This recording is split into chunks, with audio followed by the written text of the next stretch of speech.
God lees ons uit Lukas 23, Evangelie volgens Lukas, hoofstuk 23, en ons lees van vers 13 af. Dit is die geskiedenis van ons Here Jesus wat oorgelewer om gekruisig te word, en dan ook die kruisiging. Lukas 23 van vers 13. Daarna het Pilatus die priesterhoofde, die lede van die Joodse raad en die volk bymekaar geroep en vir hulle gesê: "Julle het hierdie man voor my gebring as 'n opruier van die volk. Nou het ek in julle teenwoordigheid die saak ondersoek, en ek het in hierdie man geen grond gevind vir die aanklag wat julle teen hom bring nie." Herodes het ook nie, want hy het hom na ons toe gestuur. Hy het beslis niks gedoen wat die dood verdien nie. Ek sal hom dus laat gesel en dan loslaat. Maar soos een man het hulle geskreeu: "Weg met hom, laat Barabbas vir ons los." Barabbas was in die tronk oor opstand in die stad en oor moord. Omdat Pilatus vir Jesus wou loslaat, het hy weer met hulle gepraat, maar hulle het aanhoudend uitgeroep: "Kruisig, kruisig hom." Derde keer sê Pilatus vir hulle: "Watter kwaad het hierdie man gedoen? Ek het in hom niks gekry wat die doodstraf regverdig nie. Ek sal hom dus laat gesel en dan loslaat." Hulle het egter met 'n harde stem, met 'n harde geskreeu aangehou om te eis dat Jesus gekruisig moes word. En met hulle geskreeu het hulle die oorhand gekry. Pilatus het toe besluit dat aan hulle eis voldoen moes word. Die man wat oor opstand en moord in die tronk was, het hy vrygelaat, soos hulle geëis het. Maar vir Jesus het hy uitgelewer soos hulle wou hê. Terwyl hulle hom weglei, gryp hulle 'n sekere Simon van Sirene, wat toe net van buite die stad afgekom het, en sit die kruis op hom om dit agter Jesus aan te dra. 'n Groot menigte van die volk het agter Jesus aangeloop, onder wie ook vroue wat oor hom getreur en gehuil het. Maar Jesus het na hulle toe omgedraai en gesê: "Vroue van Jerusalem, moenie oor my huil nie, huil oor julleself en julle kinders. Want daar kom dae waarin hulle sal sê: Hoe gelukkig is die onvrugbare vroue en die wat nooit 'n kind in die wêreld gebring het of gevoed het nie. Dan sal hulle vir die berge sê: Val op ons, en vir die heuwels: Bedek ons. As hulle dit met die groen hout doen, wat sal dan met die droë hout gebeur? Daar is ook 2 ander, albei misdadigers, weggelei om saam met Jesus tereggestel te word. Toe hulle by die plek kom wat Kobbeen genoem word, het hulle hom daar saam met die misdadigers gekruisig, die een aan sy regter en die ander een aan sy linkerkant. Toe sê Jesus: "Vader, vergeef hulle, want hulle weet nie wat hulle doen nie." Hulle het sy klere verdeel deur te loot. Die volk het daar gestaan en kyk. Hulle raadslede het hom ook uitgelag en gesê: "Ander het hy gered, laat hy homself red as hy die Christus is wat deur God uitverkies is." Ook die soldate het vorentoe gekom en hom bespot. Hulle het vir hom suur wyn aangebied en gesê: "As jy die koning van die Jode is, red jouself." Daar was ook 'n opskrif bokant hom: "Dit is die koning van die Jode." Een van die misdadigers wat daar gehang het, het hom gelaster deur te sê: "Is jy dan nie die Christus nie? Red jouself en ons ook." Maar die ander een het hom tereggewys en gesê: "Is jy nie bang vir God nie? Jy ondergaan tog dieselfde straf as hierdie man. In ons geval is dit regverdig, want ons ontvang die verdiende straf vir ons dade. Maar hierdie man het niks verkeerds gedoen nie." Verder sê hy: "Jesus, dink aan my wanneer u in die koninkryk kom." Jesus antwoord hom: "Ek verseker jou, vandag sal jy saam met my in die paradys wees. Ons lees tot daar, ons teks is vers 33, toe hulle by die plek kom wat Kobbeen genoem word, het hulle hom daar saam met die misdadigers gekruisig. Die een aan sy regter en die ander een aan sy linkerkant. Daarmee saam lees ons Sondag 15 van die Heidelbergse Katekismus.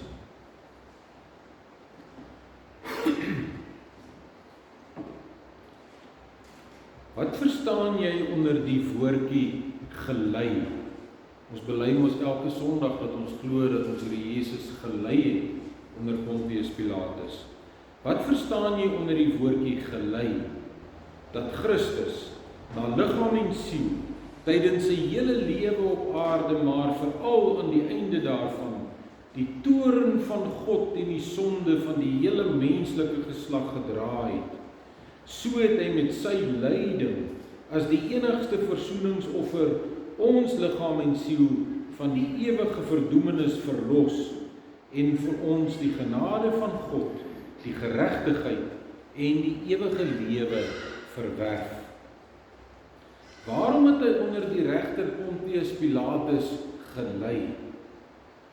Sodat hy onskuldig deur die wêreldlike regter veroordeel sou word en ons daardeur sou bevry van die streng oordeel van God wat oor ons moes kom. Sit daar iets meer in dat Christus juis gekruisig is en nie op 'n ander manier gesterf het nie? Ja, want daardeur is ek seker dat hy die vervloeking wat op my gerus het, op hom geneem het, omdat die kruisdood deur God vervloek is.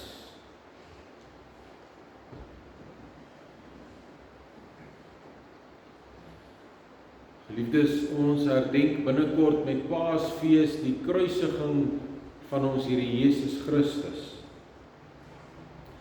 Die ingrypendste gebeurtenis van alle tye. Die gebeurtenis wat die verloop van die wêreldgeskiedenis vir altyd verander het. Die gebeurtenis wat ons ewige verlossing verseker het. Dis interessant dat die Nuwe Testament eintlik bitter min vertel van alles wat op daardie dag gebeur het. En eintlik min inligting gee oor hoe Jesus Christus gekruisig is. Lukas self gebruik maar net 'n gedeelte van 'n hoofstuk om oor die kruisiging te skryf. Ons teks sê ook net, toe hulle by die plek kom wat Kobbeen genoem word, het hulle hom daar saam met die misdadigers gekruisig. Die een aan sy regter en die een aan sy linkerkant. Hoewel die Bybel nie baie inligting gee oor hoe ons Here Jesus gekruisig is nie, word daar onteenseglik verkondig dat hy gekruisig is. Dis belangriker as die hoe. Want die Nuwe Testament brei baie meer uit oor die verrykende gevolge van Jesus se kruisiging as oor die manier waarop hy gekruisig is. Daarom behoort ons ook in hierdie komende Paastyd nie soveel te fokus op die manier waarop hy gekruisig is nie, maar op die betekenis daarvan, die gevolge daarvan. Sy kruis en opstanding is immers die fundament waarop ons geloof gebou is. Dat hy gekruisig is, staan vas. Daarom gee ons ook in hierdie preek nie veel aandag oor hoe Jesus gekruisig is nie, maar eerder aandag aan wat dit vir ons beteken dat hy aan die kruis gesterf het. Die eerste saak waarvoor die kruisiging van Jesus Christus ons stel, is die feit dat ons verlossing onkoopbaar duur is. Ons kry dit egter verniet. Ons word uit genade gered, sonder dat ons iets daarvoor gedoen het, of dit op enige manier verdien het, en sonder dat ons iets daarvoor betaal het. En ongelukkig laat dit sommige mense dink, dan behoort dit mos goedkoop te wees. Dit kos ons dan niks nie. Ja, baie mense dink dat die verlossing goedkoop is. Omdat baie mense dink dat ons verlossing goedkoop is, het hulle sonde besef ook afgestomp geraak. Die meeste sondes, wat in elk geval deesdae deur die samelewing aanvaarbaar gevind word, is daarom ook vir die mens van vandag sommer 'n ou ligte saakie. Hulle verloor nie eens een oomblik se slaap daaroor nie. Soos die ongelowige wat glo op sy sterfbed gesê het, God sal my mos my ongeloof en my sondes vergewe. Dit is immers sy werk. Maar Lukas 23 en Sondag 15 gee vir ons die regte Bybelse perspektief. Ons verlossing is duur. Jesus Christus, die Seun van God, het daarvoor gelei en gesterf. Hy het die duurste prys denkbaar vir ons verlossing betaal, die bloed van die Seun van God, oor my sonde. Hy het my verlos van 'n hele paar dinge, maar 'n duur prys betaal, en niks is kosbaarder of duurder as dit nie. Jesus het in my plek gelei, en daarmee het hy my volkome verlos. Dit beteken, hy het my verlos van die toorn van God oor my sonde, hy het my verlos van die oordeel van God oor my sonde, en hy het my verlos van die vloek van God oor my sonde. Aldus die katekismus. Ons kyk eerstens na Jesus se lyding in ons plek. Die katekismus vra, wat verstaan jy onder die woordjie gelei, as jy bely dat jy glo in Jesus Christus wat gelei het onder Pontius Pilatus? En die antwoord is, daarmee bely ek dat ek glo dat Christus na liggaam en siel tydens sy hele lewe op aarde, maar veral aan die einde daarvan, die toorn van God teen die sonde van die hele menslike geslag gedra het. So het hy met sy lyding as die enigste versoeningsoffer ons liggaam en siel van die ewige verdoemenis verlos en vir ons die genade van God, die geregtigheid en die ewige lewe verwerf. Jesus het in my plek gelei. Gelei is 'n ou klein woordjie met 'n groot betekenis. Ook in die Bybel. In 1 Petrus 3 vers 18 lees ons byvoorbeeld, Christus het eenmaal vir die sondes gelei, die onskuldige vir die skuldiges, om julle na God te bring. Ons sal egter nooit in hierdie lewe ten volle besef wat sy lyding alles behels het nie. Hierdie lyding was ongelooflik en onbeskryflik intens. Hierdie lyding was na liggaam en siel, nie net die dag wat hy gekruisig is nie, maar deur sy hele lewe op aarde. Hierdie lyding het onder andere ingehou dat hy wat God is, 'n mens moes word. Dit het ingehou dat sy hele lyde of sy hele lewe op aarde een lang lyding, uitgerekte lyding was. En hierdie lyding het 'n klimaks bereik toe hy gekruisig is en sy Vader hom aan die kruis verlaat het en hy daarna gesterf het. Dit is omdat ons sondaars is, verdien ons God se toorn, verdien ons God se oordeel en verdien ons God se vloek oor ons. Om my volkome te verlos, moes ons Here Jesus deur sy lyding 3 goed doen. Hy moes my verlos van die toorn van God oor my sonde.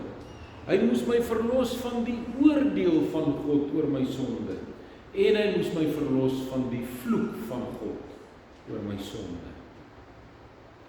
Kom ons kyk hoekom en hoe hy dit deur sy lyding gedoen het. Eerstens, Jesus moes my verlos van die toorn van God oor my sonde. Die katekisme sê baie duidelik dat Jesus dit wel gedoen het. Ons bely dat Christus na liggaam en siel tydens sy hele lewe op aarde, veral aan die einde daarvan, die toorn van God teen die sonde van die hele menslike geslag gedra het. In Sondag 4 bely ons al, as vraag 10 vra, wil God hierdie ongehoorsaamheid en afval ongestraf laat bly? Dan is die antwoord nee, glad nie. Inteendeel, sy toorn is verskriklik, sowel oor die erfsonde as oor die sonde wat ons self doen. Hy wil dit tydelik en ewig met 'n regverdige oordeel straf. Hy het immers gesê, vervloek is elkeen wat nie bly by alles wat geskrywe is in die boek van die wet om dit te doen nie. Liefdes, ons God is 'n heilige God. Hy vertoorn hom oor sonde. Terwille van ons kinders, in gewone Afrikaans beteken dit, hy word verskriklik kwaad oor sonde. Hy word woedend daaroor. Hy haat dit. Hy verafskuw sonde. Hy vertoorn hom so daaroor dat hy dit eerder aan sy eie seun straf, as wat hy dit ongestraf laat bly. Jesus het God se toorn oor die sonde in my plek verduur. En hy het gesterf onder die toorn van God oor my sonde. Hy het God se woede oor my sonde op hom laat fokus. In antwoord 37 word gesê dat hy met sy lyding ons liggaam en siel van die toorn van God en die ewige verdoemenis verlos het. En vir ons die genade van God en die ewige lewe verwerf het. Die skrif sê immers baie duidelik, ons God is 'n verterende vuur.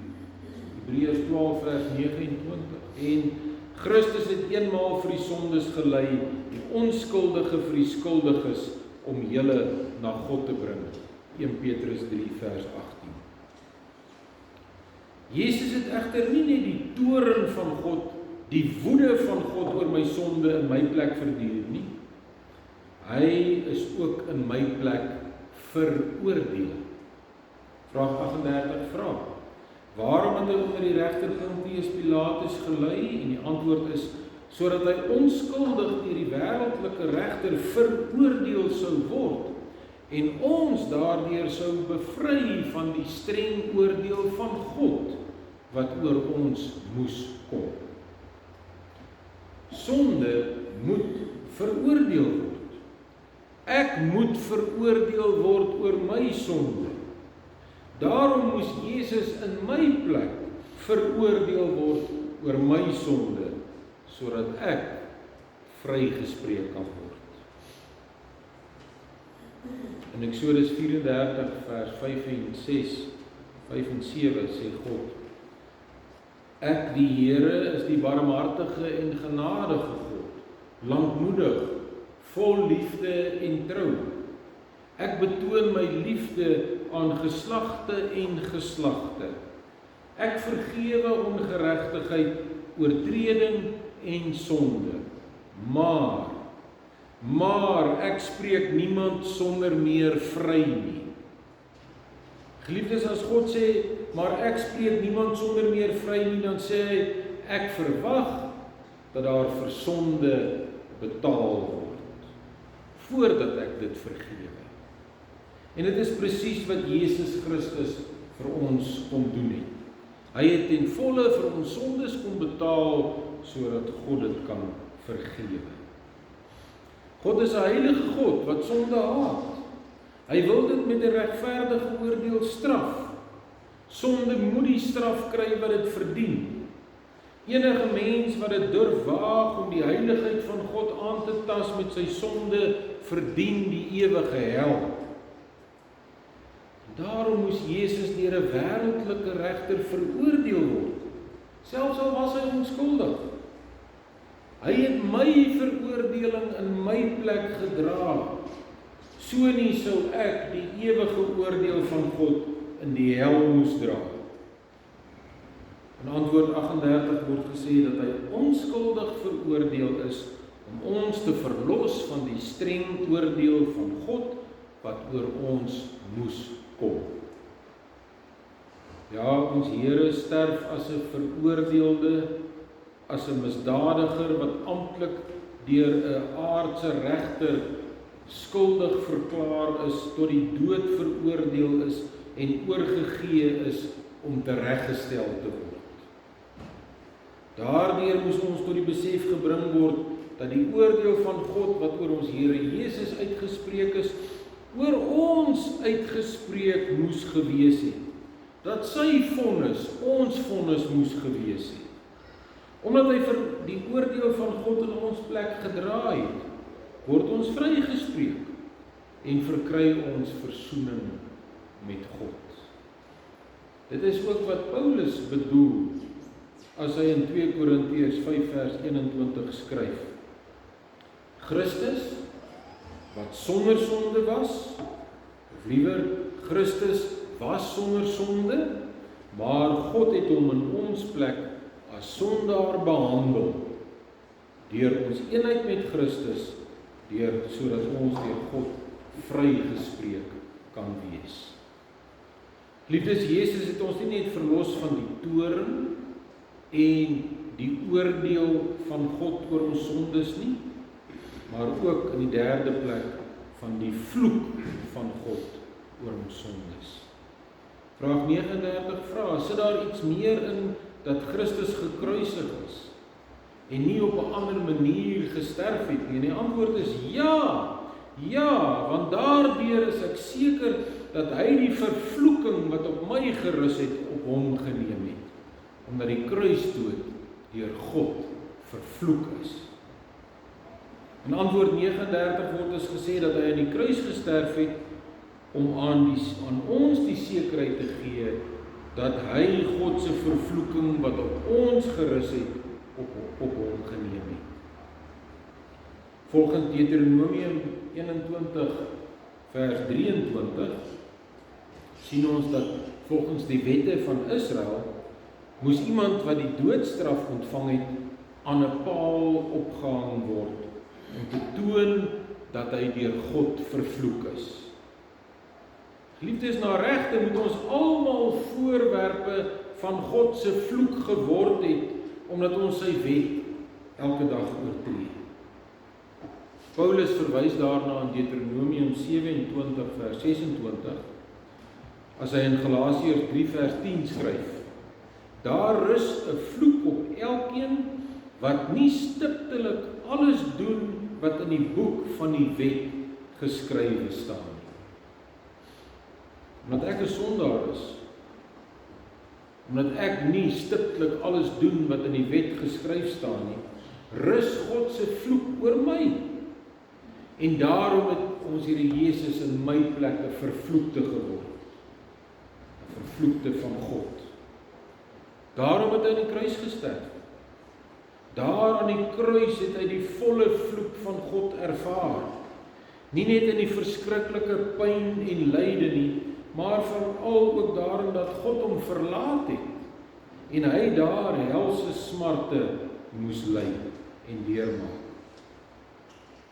Liefdes, Jesus het volkome in my plek gelei.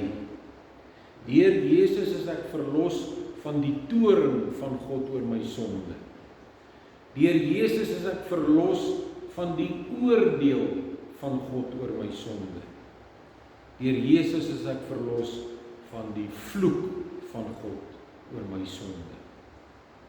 En hiermee het Jesus my volkome verlos. Nou is God nie meer toornig oor my nie, maar genadig oor my en lief vir my. Nou veroordeel God my nie meer nie, maar hy spreek my vry. Nou is ek nie meer 'n vervloekte nie, maar 'n geseënde. Jesus het my by God gebring, in sy Vader arms, op pad na sy ewige woning. Deur Jesus is ek nou vir ewig God se kind. En dit behoort my lewe te verander, want ek kan nou soos 'n verloste mens lewe. As ons iets verstaan van hierdie lyding van die Here Jesus in ons plek en wat dit alles beteken, dan sal dit ons lewe verander. En as ons in hierdie tyd nadink oor die lyding van ons Here Jesus en as ons Paasfees vier en ons lewens word nie daardeur verander nie, dan was dit te vergeefs. As ons reg oor die lyding van ons Here Jesus dink, dan sal dit ons siening van sonde verander. Dit sal ons siening van 'n dankbare lewe verander. Dit sal ons in die geloof versterk. Dan sal ons Jesus nie net jammer kry vir wat hy gelei het in ons plek nie, maar sal ons verskriklik berou hê oor ons sondes. Ware geloof en ware sondebesef en ware berou loop hand aan hand. Geliefdes, 'n afgestompte sondebesef is 'n gevaarlike ding. Ons almal het dit al ondervind, hoe mense probeer om die verskriklikheid van sonde te versag. Ook in ons eie persoonlike lewe is dit nodig dat ons sal vra, hoe laat Jesus se lyding my sonde besef? En hoe bekeer ek my daarvan onder leiding van sy Gees? Hoe dra ek dit oor aan my kinders en my kleinkinders en hoe beïnvloed dit hulle? Die toets of ek net simpatie het met Jesus se lyding en of ek in hom glo wat in my plek gelei het, is tog of sy bittere lyding my lewe verander het of nie. Hoe raak Jesus se kruisdood my verhouding met my huweliksmaat? Wel, as ek werklik glo dat Jesus hierdie verskriklike lyding ter wille van my deurgemaak het, dan sal ek mos my maat opbou en nie afbreek nie. As ek werklik glo dat ek om Jesus ontwil vergewe word vir 'n leeftyd se sondes, dan sal ek ook ander kan vergewe wat my te nakom. Hoe raak Jesus se kruisdood my verhouding met my ouers of met my kinders? As ek werklik glo dat ons Here Jesus hierdie verskriklike lyding ter wille van my deurgemaak het, dan sal ek my kinders en my ouers in hulle geloof wil opbou en nie afbreek nie. As ek werklik glo dat ek om Jesus ontwil vergewe word vir 'n leeftyd se sondes, dan sal ek hulle ook kan vergewe as hulle my te nagekom het. Hoe raak Jesus se kruisdood my verhouding met my medegelowiges in die wijk of in die gemeente? As ek werklik glo dat Jesus hierdie verskriklike lyding ter wille van my deurgemaak het, dan sal ek meeleef en hulle help om hulle laste te dra. Hoe raak Jesus se kruisdood my verhouding met ongelowiges? As ek werklik glo dat Jesus hierdie verskriklike lyding ter wille van my deurgemaak het, dan sal ek die evangelie van verlossing en vergifnis ook aan hulle wil uitdra. As ek werklik glo dat ek om Jesus ontwil vergewe word vir 'n leeftyd se sondes, dan sal ek ook vir hulle die pad wil wys, hoe om van jou sondes verlos te word, vir hulle wat dit nie ken nie. Hoe raak Jesus se kruisdood my houding teenoor my sondige gewoontes? As ek werklik glo dat Jesus hierdie verskriklike lyding ter wille van my deurgemaak het, dan sal ek my daadwerklik daarvan bekeer, onder leiding van God se Gees en sy woord. As ek werklik glo dat ek om Jesus ontwil vergewe word vir 'n leeftyd se sondes, dan sal ek in die plek van die sondige gewoontes eerder dade van dankbaarheid doen. Punt is, geliefdes, dat ons Here Jesus se lyding ons nie onaangeraak mag laat nie. Neem ons net daarvan kennis, soos baie mense doen eenmaal per jaar met Paasfees.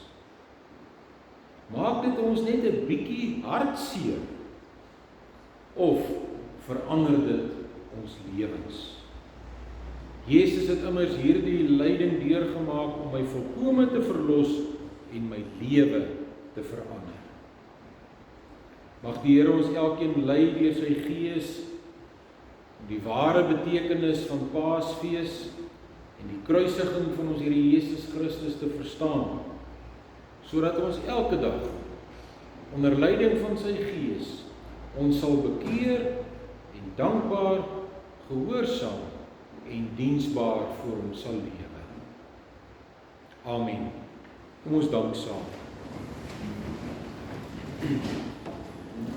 Onse Vader wat in die hemel is, ons dankie vir die rykdom van u woord, en dat ons vandag opnuut weer deur skrif en belydenis daaraan herinner kon word, dat ons Here Jesus gelei het in ons plek. Dat ons daarom nou verlos is van u toorn oor die sonde, omdat hy die toorn in ons plek gedra het. Dat ons nou vrygespreek is, vrygespreek van die veroordeling, omdat ons Here Jesus in ons plek veroordeel is. Dat ons ook nou verlos is van die vloek van die sonde, omdat ons Here Jesus Christus die vloek in ons plek gedra het, 'n vervloekte geword het, en dat ons daarom nou u geseënde en verloste kinders kan wees. Ons bid dat u hierdie besef elke dag in ons sal werk deur die Heilige Gees, op so 'n manier dat ons lewens ook daardeur verander sal word. Dat ons u bo alles sal lief hê en ons naaste soos onsself, tot eer van u heilige naam. Amen.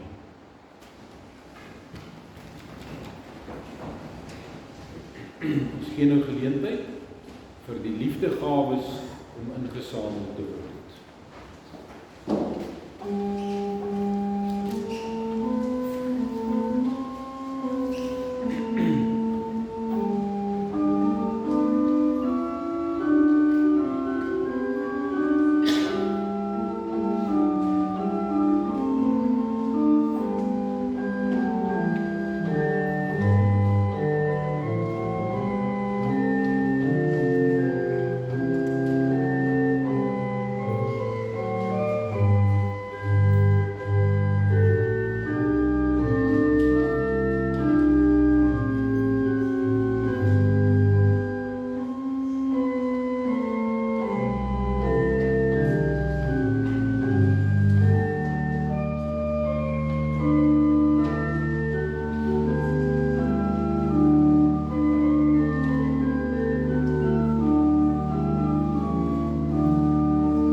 Skrifbereiding 8 of 5:3 in die groenboeke is 'n loflied aan Jesus Christus, die Lam van God, is 'n beruiming van Openbaring 5.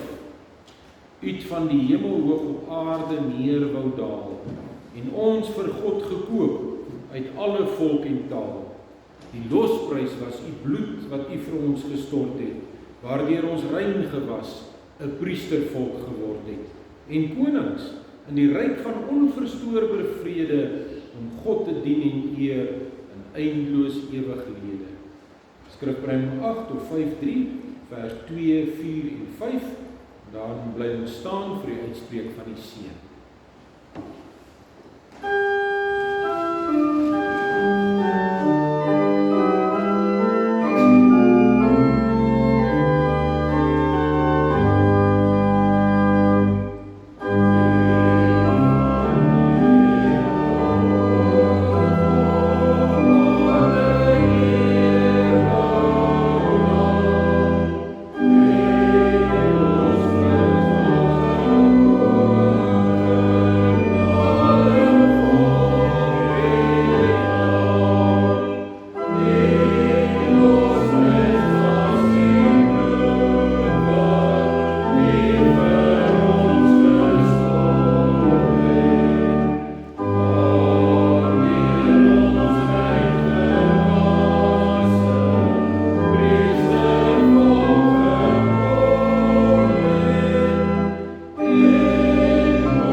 genade van Jesus Christus ons Here, die liefde van God ons Vader, en die gemeenskap van die Heilige Gees, is met u en bly met u.